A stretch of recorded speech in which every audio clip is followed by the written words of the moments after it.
About 150 men stood at Rorke's drift. Up to 4,000 Zulu were coming. By the end of the next few minutes, you will know why Chard, Gonville Bromhead, and James Dalton did not run when running still looked possible. You will also know what actually saved this post through the night, because it was not courage alone. It was time, walls, fire discipline, and a brutal willingness to abandon part of the line before the whole line died. The warning reached them on the 22nd of January 1879, only hours after Isandlwana had collapsed. You have wounded men, thin transport, and bad ground. Would you have run? That question is older than empire. It is still yours whenever the safe choice and the possible choice stop being the same thing. The escape route was already failing before anyone gave it a name. Survivors from Isandlwana reached the station with dust on their faces and the smell of sweat and powder still on their clothes. Lieutenant Adendorf brought the news no one at Rorke's drift wanted confirmed. The British camp was gone. Around him stood a mixed garrison, not a neat parade of elite soldiers. There were men of B Company, 2nd Battalion, 24th Regiment. There were patients. There were native contingent troops already shaken by the day. There was hardly any transport for a fast withdrawal. Chard, Bromhead, and Dalton were not choosing between safety and danger. They were choosing between two kinds of death. On the road, the column would stretch and break. Inside the station, at least it could still close its fists. Rorke's drift sat in the shadow of a disaster, so large it bent every decision made that evening. At Isandlwana, a British force had been overwhelmed the same day. The sound of distant firing had faded. Then came a harder thing to bear. Silence. For the men at the mission station, that silence meant the battle was no longer somewhere else. It was moving toward them. Many of the Zulu approaching belonged to regiments that had already fought, including Udloko, Uthulwana, and Indluyengwe.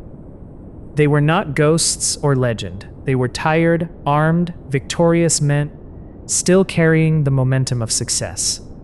The station itself was low, exposed, and cluttered with people who could not move quickly. You could feel the evening heat in the walls. It was a poor place to die. It was the only place available. The myth is tidy. The reality was not. Yes, the Corps was B Company of the 2nd Battalion, 24th Regiment. But a defensive position is measured by its weakest room, its slowest stretcher, its least steady man.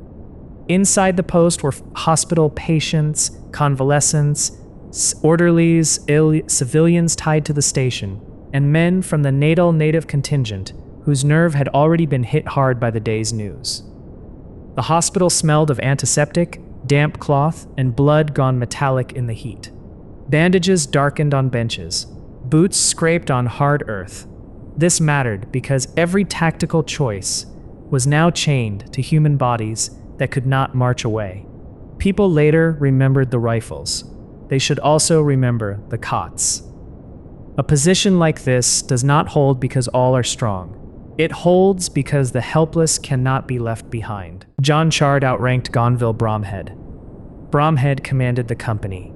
But James Dalton saw the problem with the cold eye of a man who understood supply, movement, and what panic does to a road. He pushed hard for immediate fortification. Not tomorrow. Not after one more discussion. Now. Orders cut across the yard. Mealie bags were dragged into place. Biscuit boxes knocked together with a flat wooden crack. Wagon wheels ground into the dirt. Hands burned against rough sacking. Dalton's contribution mattered because he stripped the decision of pride. This was not about standing heroically. It was about making the only remaining option less suicidal. The perimeter they began building was improvised and too long, but it was something a disordered retreat could never be. Sometimes survival begins with the least romantic man in the room saying the obvious thing first. The fortification was a patchwork. Mealie bags, biscuit boxes, wagons, a rough line linking the storehouse, the hospital, and the kraal. It looked solid only from far away. Up close, the walls were low. The angles were awkward. The perimeter was too wide for the number of rifles available. Dust from torn sacks stuck to sweat. Splinters from crate wood caught in palms. Moore worked with the knowledge that every extra yard of wall created one more place that had to be held in darkness. This is one reason Rorke's drift did not simply disappear that night. The defenders would later shorten that line when the original shape became impossible. That choice would save them. For now, though, the first task was simpler and more brutal. Build something before the enemy arrives. Then pray the enemy is still farther away than he looks. Then the ridge gave them shape. Zulu warriors began appearing against the last light dark lines moving over warm ground that still held the day's heat. First you see motion, then you hear it. Calls, feet, the growing pressure of many bodies descending together. The first major assault came late in the afternoon, and the pressure would continue through the evening, into the night, and toward dawn on the 23rd January. Behind the barrier stood men with rifles and too little cover. In front of them came a force larger by an order of magnitude. You are behind bags and boxes. They are already running. Do you fire early, when the line still seems distant, or wait until you can see faces? That is where discipline begins to fight fear. The air smelled of dry grass, dust, and the first sting of powder. The Martini Henry rifles answered with a hard, cracking rhythm. Smoke rolled low and bitter. Hot brass struck wood and earth with small, bright clicks. At close range, disciplined volley fire gave the defenders a real advantage, and for a time it kept the outer line intact. But each volley bought seconds, not safety.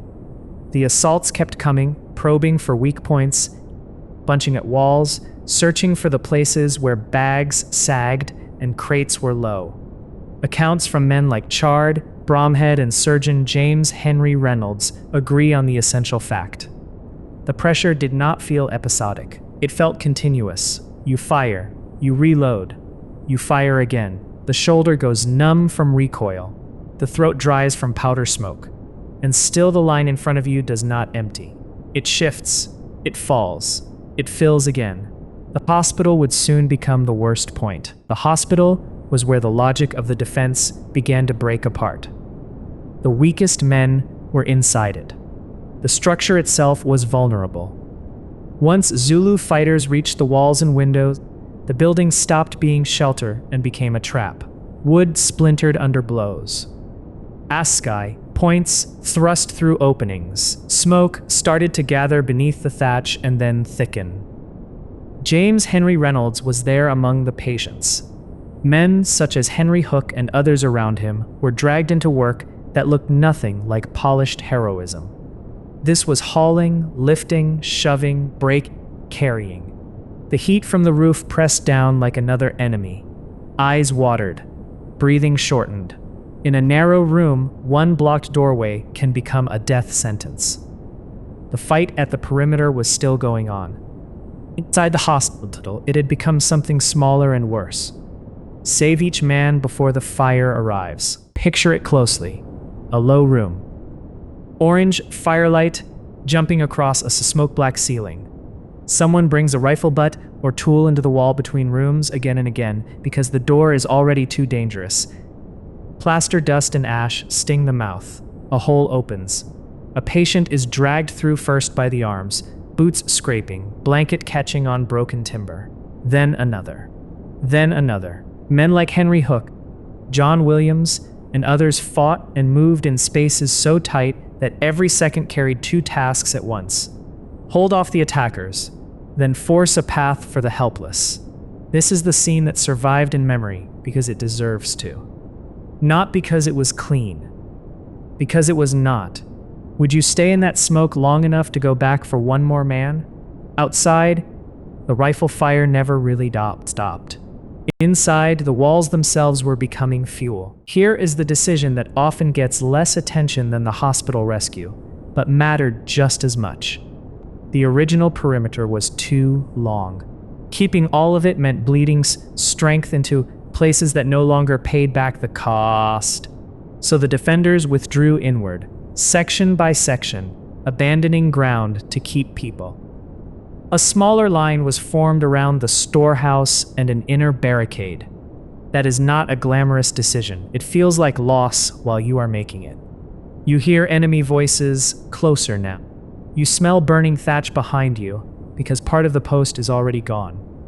But this contraction of the defense is one of the clearest reasons the station survived. Chard, Bromhead, Dalton, and the men around them accepted a hard truth in time. If you try to save every wall, you lose every wall. Better a shorter line that still fires than a proud one that dies. Darkness did not reduce the danger. It changed its texture. Muzzle flashes cut the night in white bursts. The smell of burnt powder thickened in the cold hours after the heat broke. Men fired at movement, at voices, at shadows pressing the barricade. The attacks came in waves and rushes, then intense pauses that were worse because they gave fear time to speak clearly. Every pause asked the same question: is this the last assault, or only the breath before it? Some defenders were wounded and kept working. Ammunition had to be moved. Positions had to be covered. The post did not survive because the enemy simply went away. It survived because enough men, enough times, performed the same hard act again.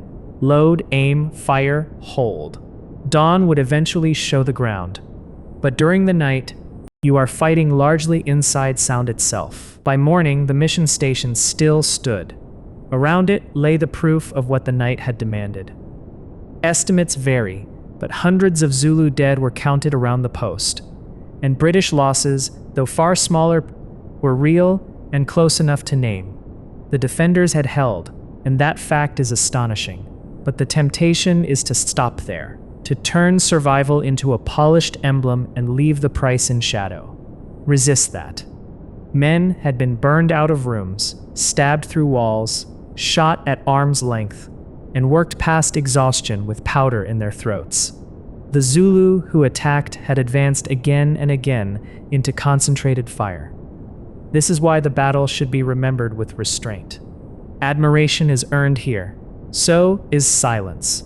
When a last stand becomes legend, what usually disappears first is not the victory. It is the human body that paid for it. Rorke's drift still matters because the central problem did not stay in 1879. Sometimes you do not choose between danger and safety. You choose between collapse in motion and resistance in place. You choose with incomplete information, tired people around you, and one resource already running low. That is why this battle reaches beyond uniforms and empire. Chard, Bromhead, Dalton, Reynolds, Hook, Williams, none of them could solve the whole disasters unfolding around them. They could only decide what could be held, could still be moved, and when to give up ground before pride made the choice for them. The smell in that station was smoking blood, dust, and scorched wood. Yours may be fluorescent light, wet concrete, or the inside of a crisis room. The question is the same. When retreat is no longer clean, what do you protect first? The record keeps this. 22 January 1879. The record keeps this. Roughly 150 defenders at Rorke's Drift. The record keeps this. Perhaps 3,000 to 4,000 Zulu attacked through the night. The record keeps this. 11 Victoria Crosses were later awarded for the defense. What no record keeps, which breath tasted most of smoke. What no record keeps, whose hands stopped shaking only after daylight. What no record keeps, how long 1 minute becomes when a wall is burning and a man on the other side cannot walk. History is often a ledger before it is a memory. It counts, names, dates, decorates, it has to. But the numbers are only the frame. Inside them were men making small decisions under unbearable pressure, and the line between survival and collapse was often no wider than one room, one rifle, 1 minute. About 150 men stood at Rorke's Drift. Up to 4,000 Zulu were coming. Those numbers still strike because they sound like a verdict before the fight even starts. But the station did not live through that night by miracle, and not by bravery. It lived because men accepted. There would be no clean escape, built walls out of sacks and boxes, saved patients room by room, and shortened the line before the line broke them. That is the part worth carrying forward. Not the myth of invincibility. The discipline to choose the possible over the ideal in time. If you had been there with wounded men behind you, fire in the hospital, and the road already half gone, would you have run, or would you have made the wall 1 minute wider?